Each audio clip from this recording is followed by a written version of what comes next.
Oldingi safar mana shu yergacha kelgan edi. Mana shu yergacha edi, mana shu yerga. Hozir yana dalsha shungacha ketgan.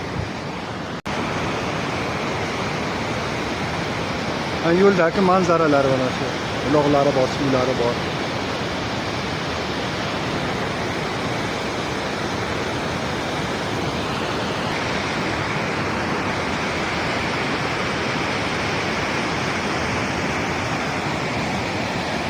Bugun hammasini video qilib tashlaymiz. Nasib etsa, yo'lda oxirigacha.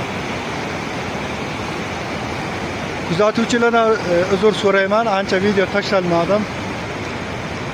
Ancha qiyinchiliklar nima bo'ldi. Shuning uchun videoni tashlab borishga qaror qilamiz endi nasib etsa.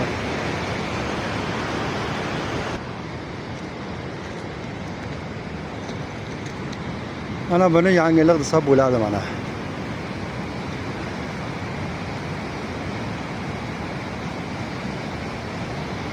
Mana bu yerlar hali qatnovga ochilgan yo'q, faqat prosta o'tib ishlaydigan qilib qo'yibdi.